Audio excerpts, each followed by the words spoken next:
What do we do now?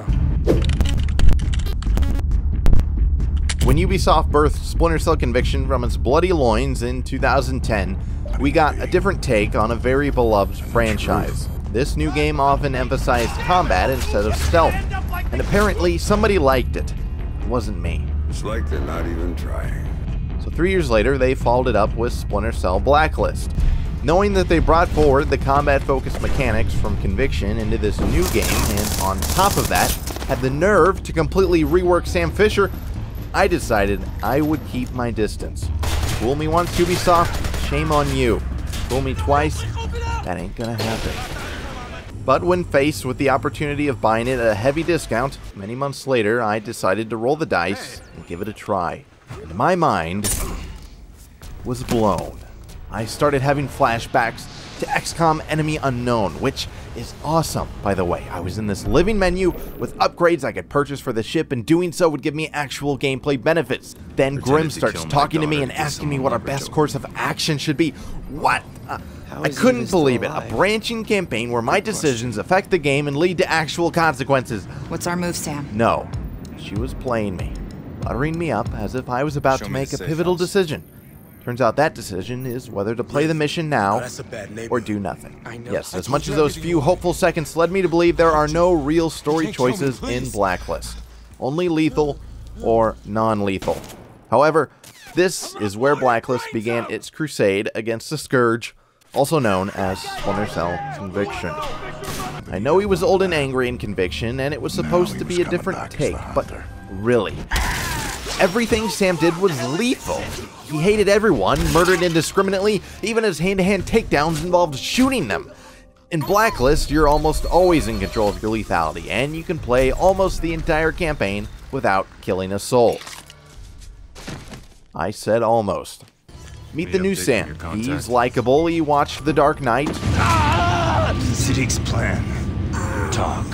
And no longer beats women. Sure, he's lacking the iconic voice of Michael Ironside, but you know what? I don't really care. After going back and experiencing some of Conviction again, as much as it deeply, deeply pained me, I realized how brutish and lazily he was written. Do not lie to me about this, or I'll kill you. You understand me? I will kill you. Combine that with janky, emotionless animations and poor lip syncing, and the Sam of the past, well, let's just say, he can stay there. As far as the story goes, it's alright. The game pushes forward as you try and stop a group of terrorists called the Engineers.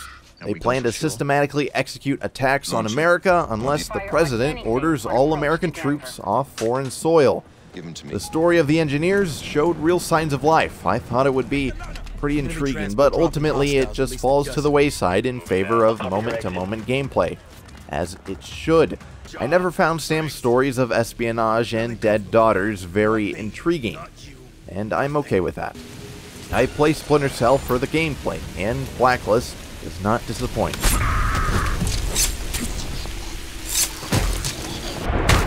As I said, I was concerned that they had brought back the mechanics I thumbed my nose at in Conviction, but Blacklist actually figured out how to make them work.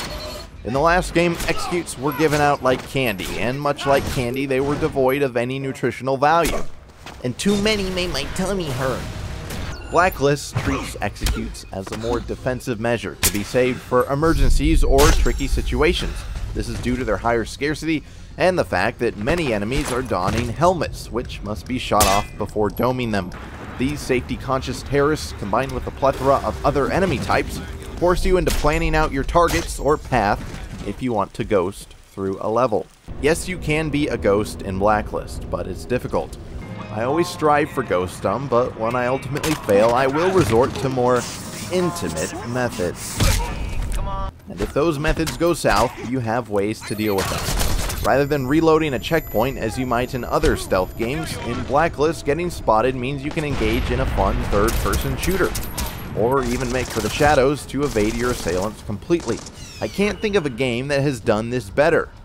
Hitman Absolution did a pretty good job with this, but I would always get disappointed when I was spotted. In Blacklist, I accept my mistakes, and the game does too.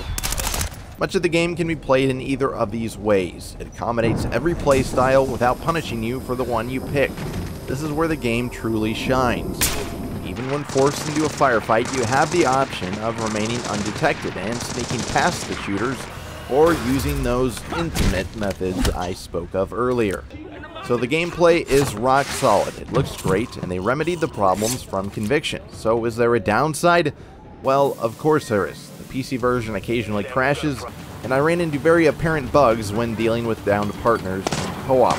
You could also argue the campaign is too short, but if you can find another warm body to play with, the co-op campaign and other scenarios do a great job of filling out the game. Plus, there's the Spies vs. Mercs multiplayer. Whether it holds up to the older games in the franchise, I couldn't tell you. I never played online back then because I was deprived of the internet growing up. It was a rough childhood. I know. With Blacklist, the Splinter Cell franchise has matured in nearly every aspect. Cinematically, mechanically, and aesthetically, it has surpassed each of my many expectations. So it begs the question, how did I miss Blacklist?